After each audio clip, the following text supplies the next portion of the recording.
వేదికను అలంకరించిన జనసేన నాయకులందరికీ, పిఎస్సి చైర్మన్ మనోహర్ గారికి,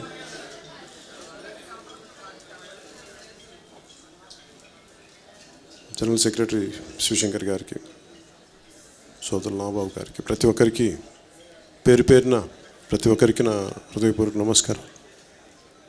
ఇక్కడున్న మా ఆడపడుచులకి, నేను నమ్మే, నా ప్రాణం కంటే ప్రాణంగా ప్రేమించే నా జన సైనికులకి, ప్రతి ఒక్కరికి పేరు పేరు నా హృదయపూర్వక నమస్కారాలు. ఇది 2014లో పార్టీ స్టార్ట్ చేసినప్పుడు, ఈరోజుకి అప్పటి నుంచి ఈరోజుకి 6 సంవత్సరాలు నిండి 7వ సంవత్సరంలో అడుగు పెడుతున్నాం.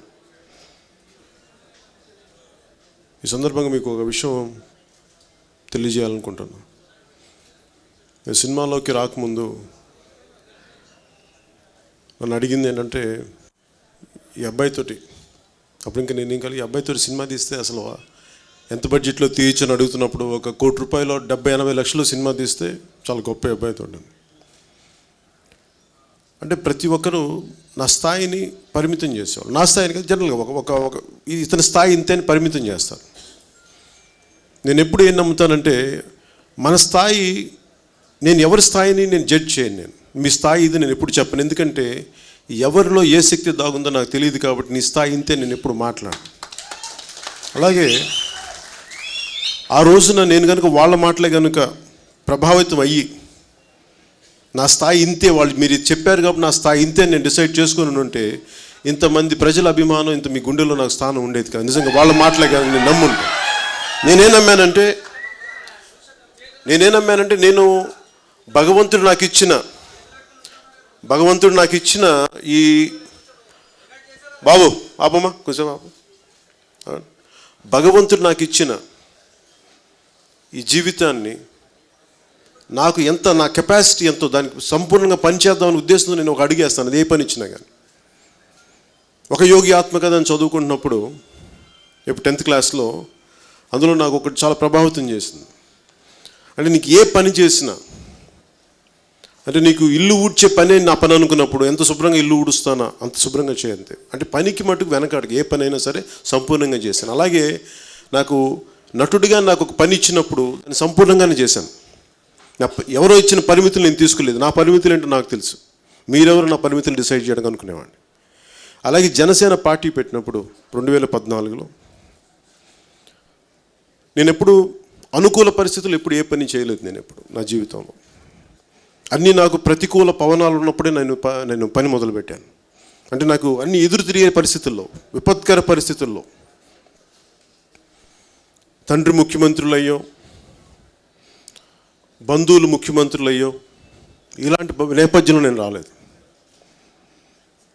2014లో జనసేన పార్టీ ఆవిర్భావానికి ముఖ్య కారణం, ఒక ప్రాంతంలోని నాయకులంతా ఇంకొక ప్రాంతం ప్రజలని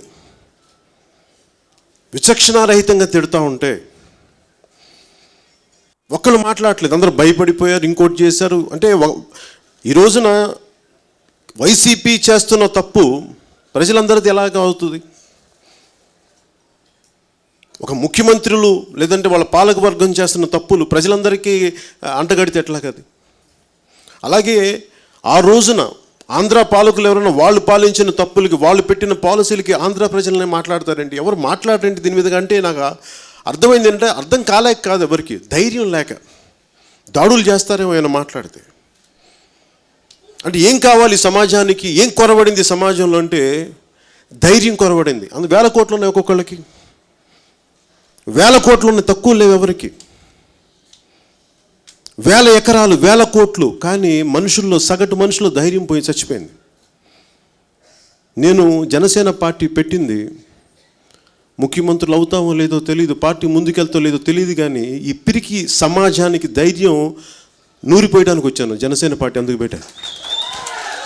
నిజంగా ఇంకోటి, చిన్నప్పటి నుంచి నాకు బాగా విసుగైంది ఏంటంటే, క్రిమినలైజేషన్ ఆఫ్ పాలిటిక్స్. క్రిమినల్స్ వచ్చి రాజకీయాలు చేస్తే ఇట్లాగే ఉంటుంది. మహాత్మా గాంధీని పూజిస్తాం, సుభాష్ చంద్రబోస్ గౌరవిస్తాం, అంబేద్కర్ గారిని గుండెల్లో పెట్టుకుంటాం, కానీ ఎన్నుకునేది మటుకు నేర చరిత్ర రాజకీయ నాయకులు ఎన్నుకుంటాం. నాకు ఈ డైకాటమీ అర్థం కాదు, ఈ పారాడాక్స్ అర్థం కాదు. అంటే ఒకవైపు ఏమో మనకి పూజించే దేశ నాయకులందరూ మహానుభావులు, నిస్వార్థ పరులు, కానీ ఎన్నుకునేది మటుకు మనల్ని బెదిరించేవాళ్ళు, చంపేస్తామని చెప్పి వాళ్ళని ఎన్నుకుంటాం. ఇవన్నీ చిన్నప్పటి నుంచి, ఈరోజు కొత్తగా వచ్చినాయి కావు ఇవన్నీ చిన్నప్పటి నుంచి చూసి విసిగిపోయి ఈ భావం, నిస్సహాయత, ఒక సగటు మధ్యతరగతి మనిషి ఉంటాడు.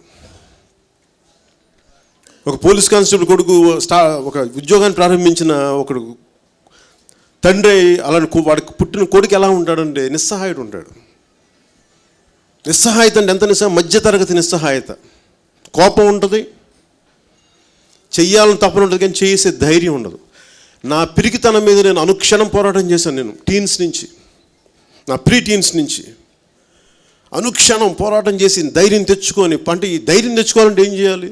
జిమ్కి వెళ్తే మజులు వస్తాయి, ఎక్సర్సైజ్ చేసే మజులు వస్తాయి, కానీ ధైర్యం చేయాలి అంటే నిన్ను భయపెట్టే పరిస్థితులను నువ్వు ఎదుర్కోకపోతే నీకు ధైర్యం అనే కండ నీకు పెరగదు నీకు. సో ఎప్పుడు నన్ను భయపెట్టే పరిస్థితులు నేను అధిగమించి నేను ముందుకెళ్ళాను నేను.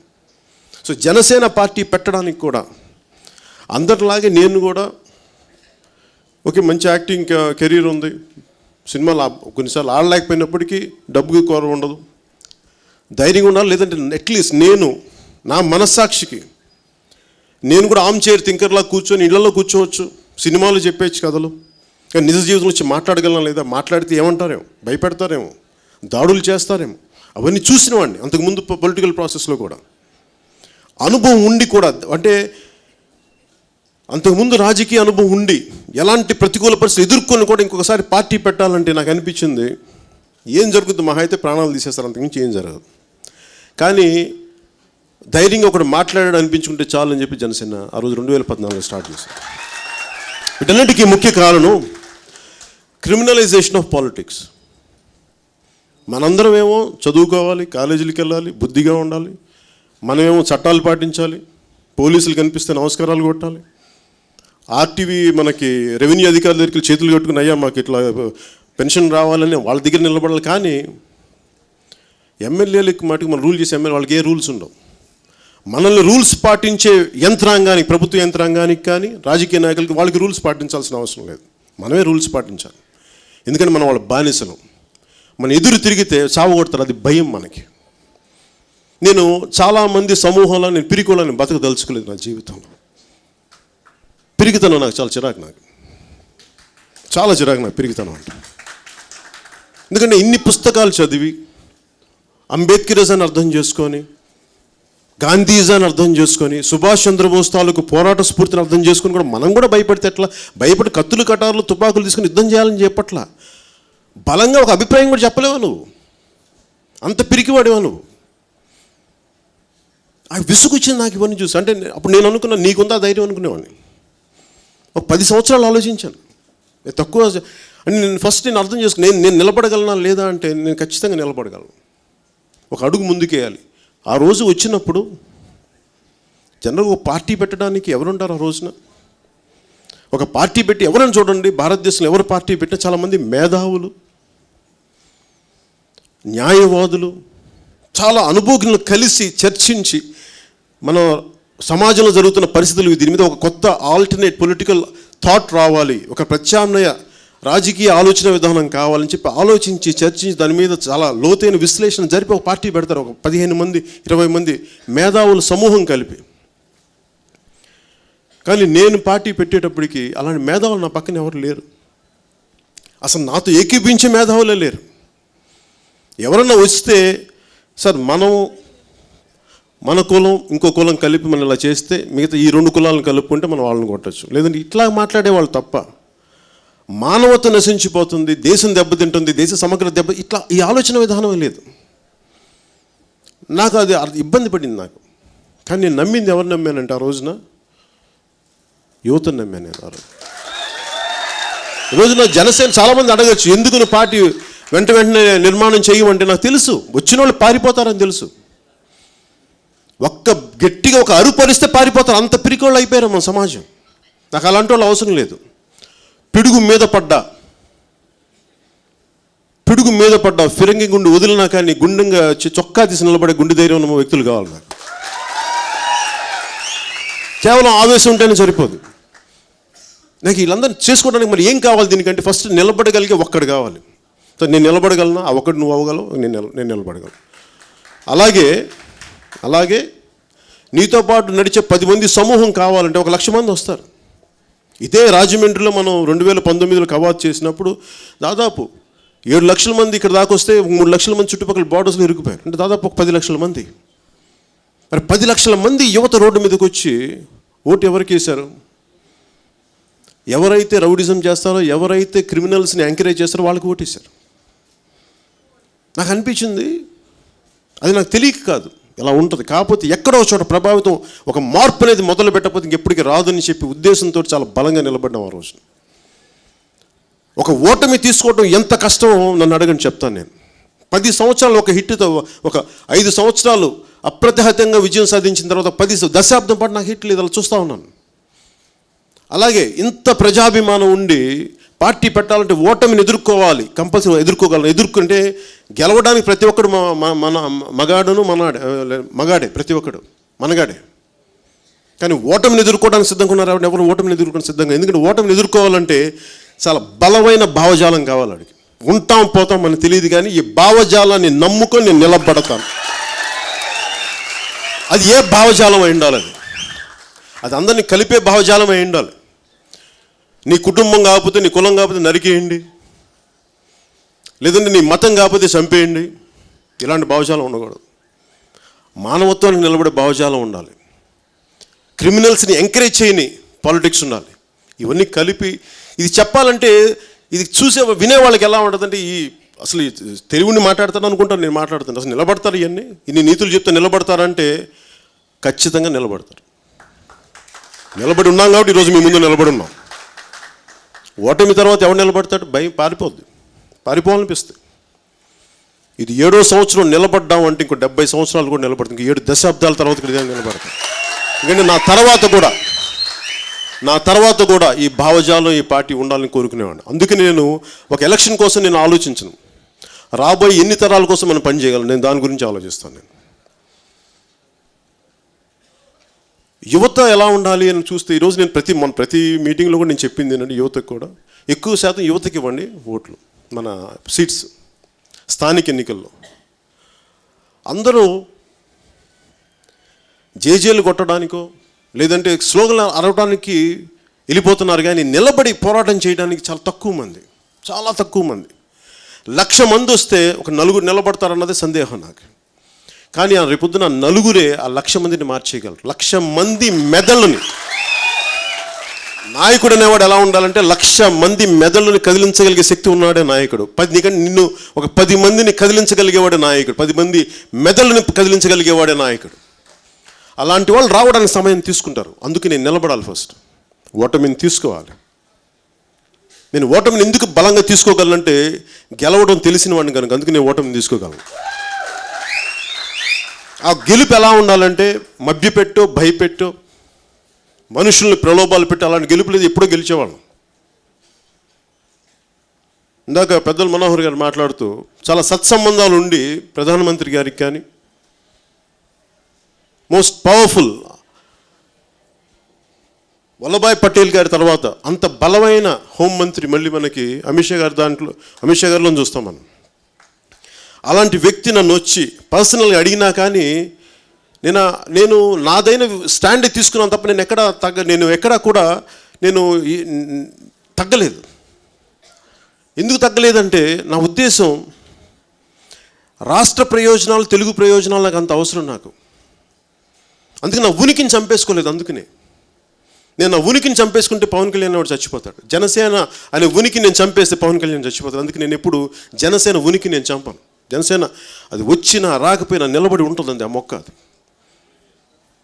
అది ఒక రోజున మహావృక్షం అయి తీరుతుంది అది.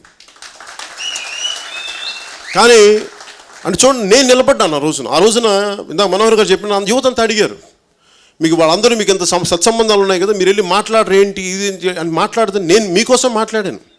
నా స్వార్థం కోసం అయితే నేను ప్రధానమంత్రి గారితో గొడవ పెట్టుకోను. నేను ఎప్పుడు కూడా ప్రజా ప్రయోజనాలు దృష్టిలో పెట్టుకుని గొడవ పెట్టి నేను విభేదించాను తప్ప, కానీ 25 కేజీలు బియ్యం కాదని మాకు 25 సంవత్సరాల భవిష్యత్తుగా ఇచ్చే అలాంటి యువత కూడా నిజానికి నిలబడ్డారా పోయినసారి ఎలక్షన్స్లో అన్నది ప్రతి ఒక్క యువకుడు ఆలోచించుకోవాలి. అంటే కేవలం జనసేన పవన్ కళ్యాణ్ బయటకు వస్తే వేలాది మంది లక్షలాది మంది జనం వచ్చి చప్పట్లు కొట్టి వెళ్ళిపోతారా? లేదంటే నాకేంటి స్వార్థం చెప్పండి? నాకు ఏం అవసరం మీ నుంచి? యువత దగ్గర నుంచి నాకు ఏం అవసరం? ఇదే 7 లక్షల మంది 10 లక్షల మంది బిర్యానీ ప్యాకెట్లు పంచకుండా, సారా ప్యాకెట్లు ఇవ్వకుండా 10 లక్షల మంది వచ్చి అంత గొప్ప కవాతు జరిగితే దాన్ని వదులుకొని చీకట్లో మగ్గిపోతున్న శ్రీకాకుళం తుఫాను దగ్గరికి, హుద్హు తుఫాను, టిట్లీ తుఫాన్కి వెంటనే వస్తే మేము కనీసం అంత గొప్ప విజయాన్ని మేము ఆనందించకుండా కూడా వెళ్ళిపోయాం, ఇక్కడి నుంచి కదిలిపోయాం. కరెంట్ లేని చోట్ల ఉన్నాం. ఒకవైపు ఇప్పుడున్న ముఖ్యమంత్రి పక్క రాష్ట్రంలో పక్క జిల్లాలో తిరుగుతూ కూడా శ్రీకాకుళం వైపు కూడా కన్నెత్తి చూడకుండా, రాకపోయినా కానీ ఆయన అలాంటి పార్టీని గెలిపించారు, అలాంటి వ్యక్తిని గెలిపించారంటే తప్పు జనసేనది కాదు, గెలిపించిన వాళ్ళకి ఓట్లు వేసిన ప్రజలు అంతే, మంది కాదు తప్పదు. ఎందుకంటే మన చిత్తశుద్ధిగా త్రికరణ శుద్ధిగా ప్రజల వైపు నిలబడ్డాను. ఎందుకంటే ప్రజలు మనల్ని ప్రేమించినా ప్రేమించకపోయినా, ఎందుకంటే నాకు ఇందులో స్వార్థం కోసం నాకేం లేదు. నేను నా సినిమాలు చేసుకుని చాలా బోళ్ళంత డబ్బు ఒక్క మాట పడక్కర్లా. కాకపోతే ఇది నాకు నేషనల్ సర్వీస్, ఇది పాలిటిక్స్ అనేది.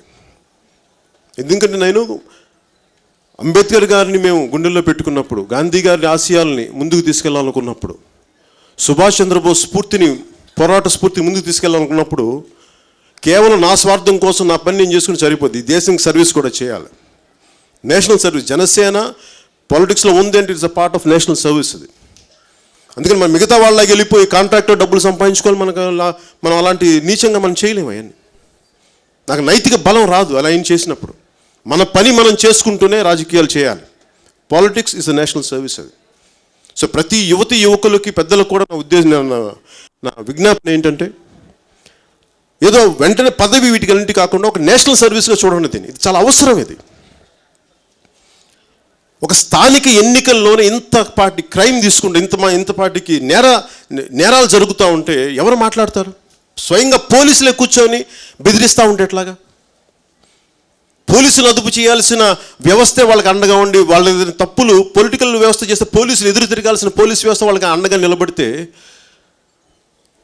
కోర్టు ప్రశ్నిస్తున్నా కానీ స్పందించని ప్రభుత్వాలు ఇంత అస్తవ్యస్తంగా అయిపోయినప్పుడు దీన్ని ఎవరు సరి చేయాలి? దీన్ని మనమే సరి చేయాలి. దీన్ని మనలో అంటే 1,00,000 మంది భయపడే వాళ్ళు ఉంటారు, కానీ 10 మంది, నేను ఇంతమంది ఈరోజు ఇంతమంది ఉన్నారు వీళ్ళల్లో, మిమ్మల్ని అడిగేది కనీసం వింటున్న వాళ్ళు కానీ చూస్తున్న వాళ్ళు కానీ ఇక్కడ ఉన్న వాళ్ళు కానీ ఒక్కళ్ళు కదిలినా చాలు, ఒక రోజున రాష్ట్రం కదులుద్ది. దాని ప్రభావం దేశం మీద పడుతుంది.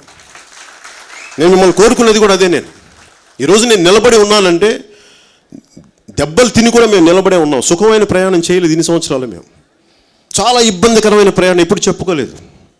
ఎందుకంటే నిలబడి ఉన్నాం అని చెప్పడానికి చాలా ఇబ్బంది. నిజాయితీగా ఉంటే ఇంత దెబ్బలు ఉంటాయి ఒక మనిషికి.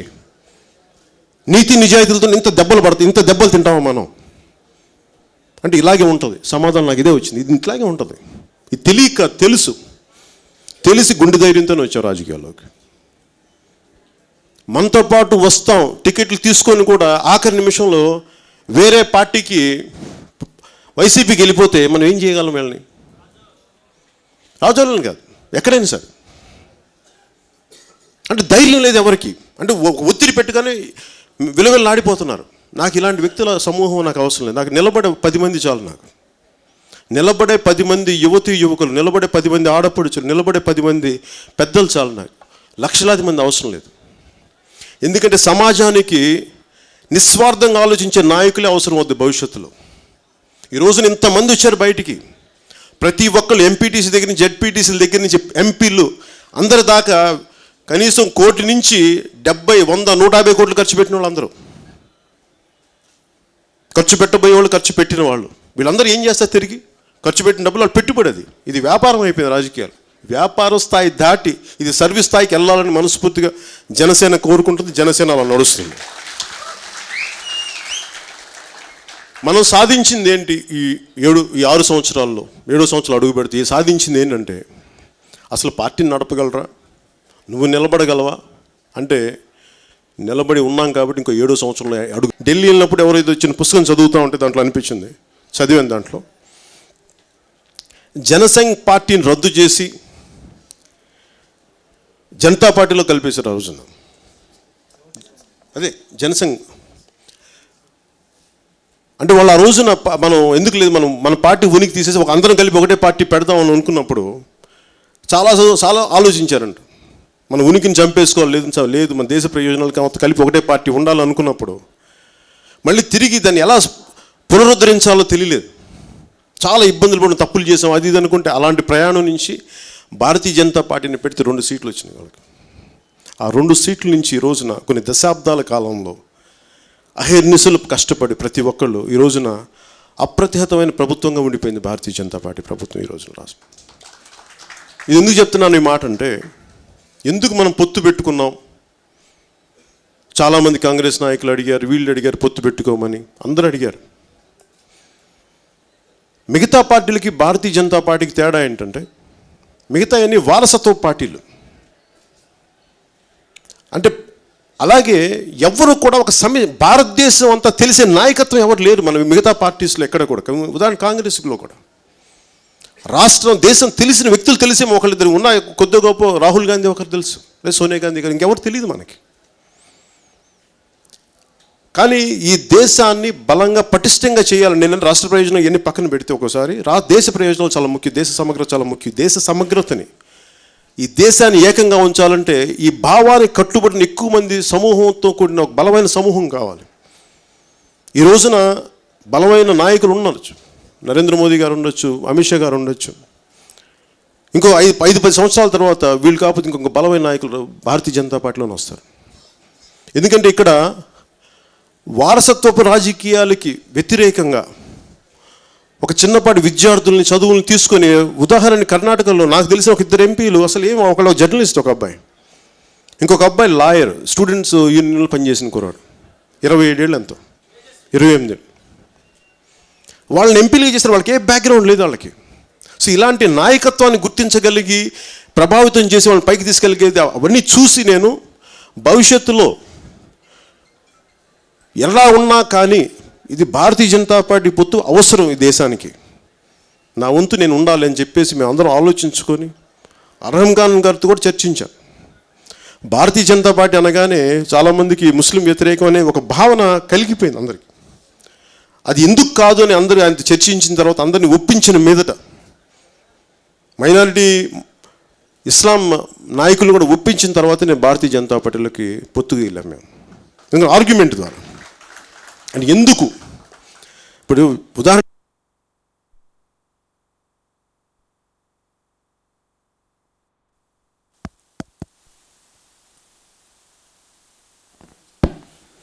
వైసీపీ నాయకులు కూడా ఢిల్లీ వెళ్ళి పొత్తు పెట్టుకుంటారు, మళ్ళీ ఇక్కడికి వచ్చి మేము ఈ వాళ్ళు చెప్పే పథకాలకి మేము వ్యతిరేకం అని చెప్పి మళ్ళీ ఇక్కడ కొత్త పాలసీలు పెడతా ఉంటారు. ఇక్కడ వాళ్ళ దగ్గరికి వెళ్ళేమో కాళ్ళు పట్టుకుంటారు, ఇక్కడికి వచ్చేమో మళ్ళీ మేకపోతే గాంభీర్యం చూపిస్తుంటారు. నేను అలా చేయదలుచుకోను. ప్రజలు కూడా వీళ్ళు నమ్ముతామంటే సంతోషం, నేనేం కాదను. ఎందుకంటే ప్రజలందరికీ కూడా చాయిస్ వాళ్ళది. నేను మీకున్నది ఈ రోజున మనకి జనసేన పార్టీ సాధించింది మీ దృష్టికి తీసుకొస్తా ఉన్నాను. అందరూ వదిలేసిన సమస్యల్ని, ఎవ్వరు పట్టించుకొని సమస్యల్ని నిస్వార్థంగా ఓటమికి గురై, దెబ్బలకు గురై,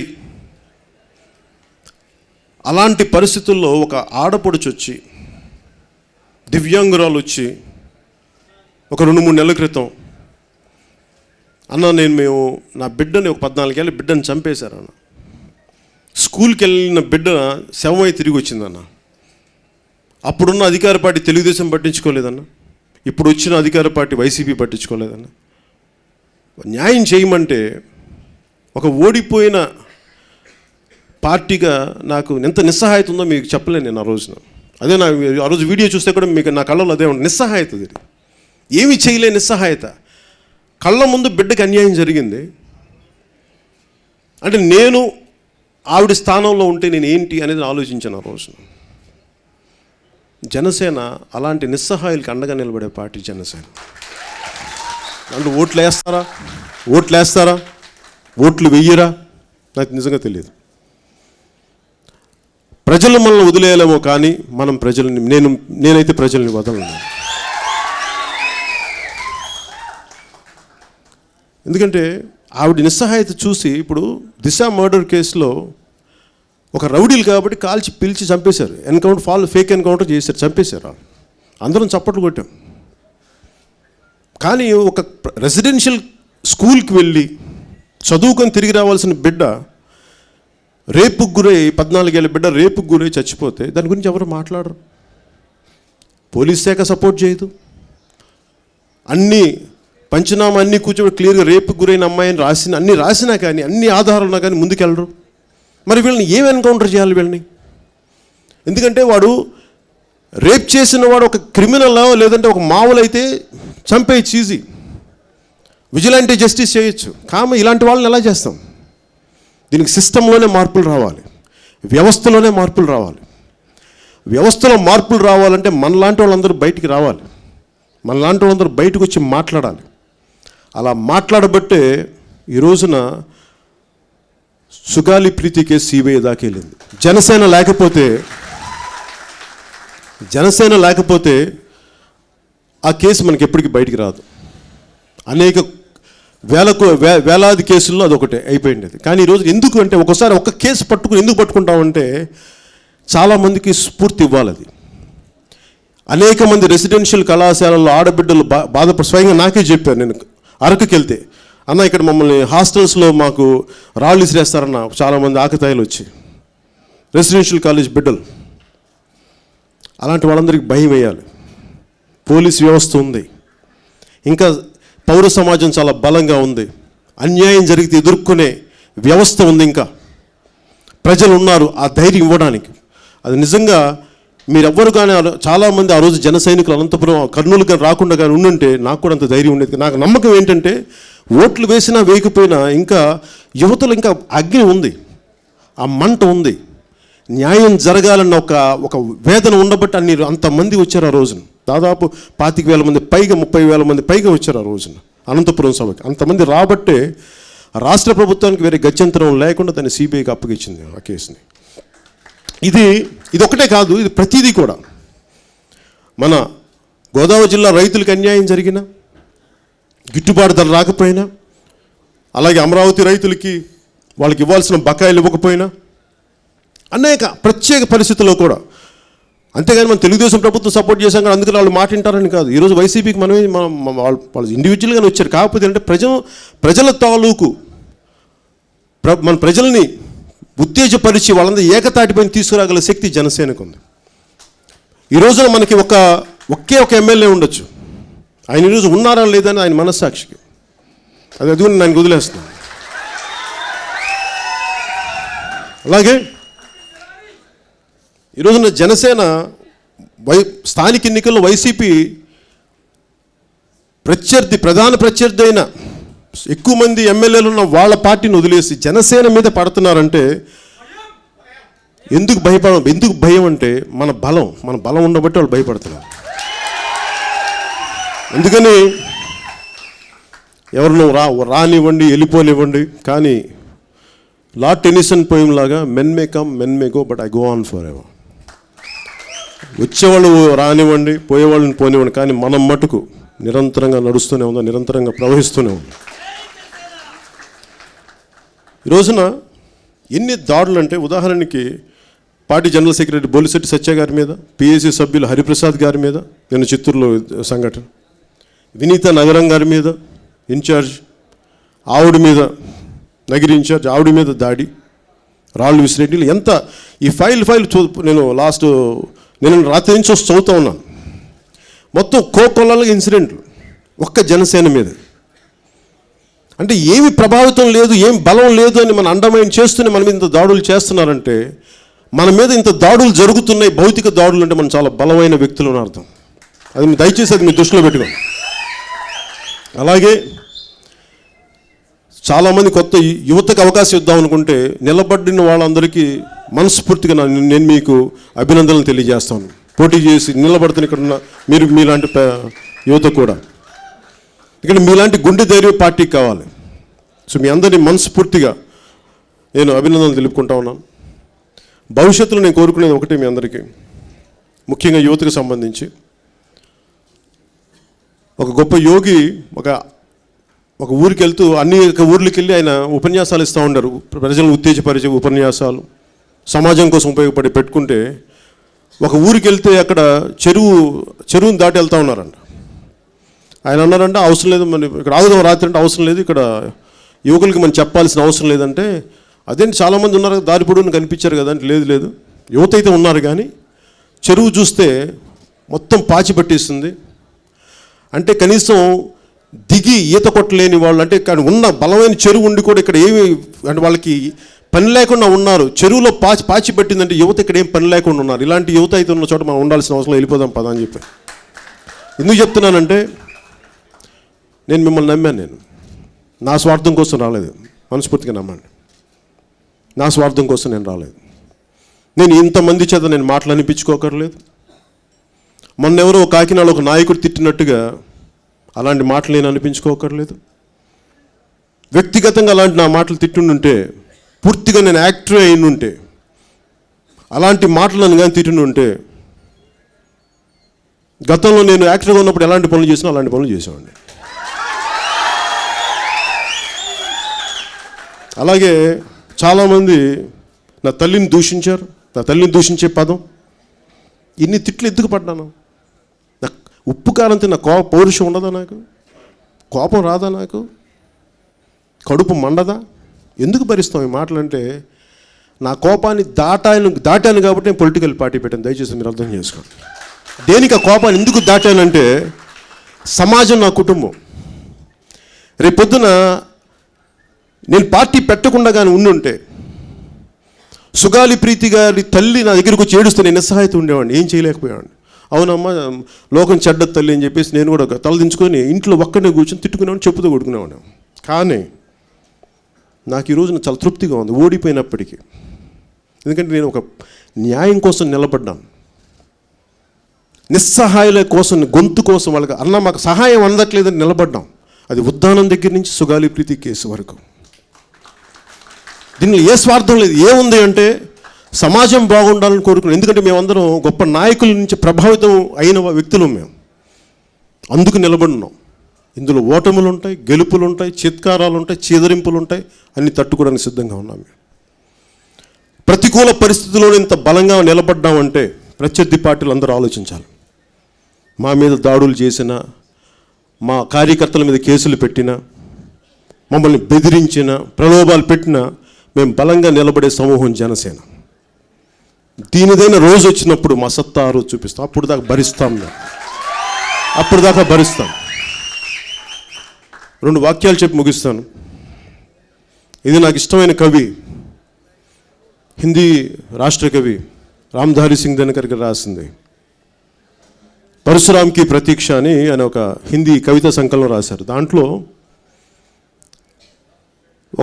ఒక అడుగుతుంటాడు అనమాట, ఇంత పరశురాముని అడుగుతుంటాడు, ఈయన ఎప్పుడు రాశారు ఈ కవిత అంటే, భారతదేశం చైనా యుద్ధంలో ఓడిపోయినప్పుడు.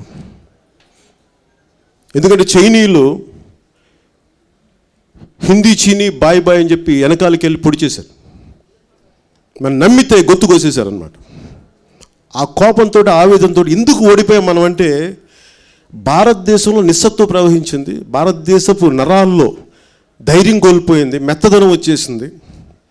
అందుకని పరశురాముడా నువ్వు తిరిగిరా, నీ స్ఫూర్తి నింపు ప్రజల గుండెల్లోని. దాని నుంచి పరశురాముకి ప్రతీక్ష అంటే, పరశురాముడి కోసం నేను నీకోసం మేము వెయిట్ చేస్తున్నామని. దాంట్లో చాలా ఇష్టమైన వాక్యాలు 2 అన్నింటిలో కాక మీకు మనకి చాలా రెలవెంట్ ఇది, ముఖ్యంగా యువతకు సంబంధించి.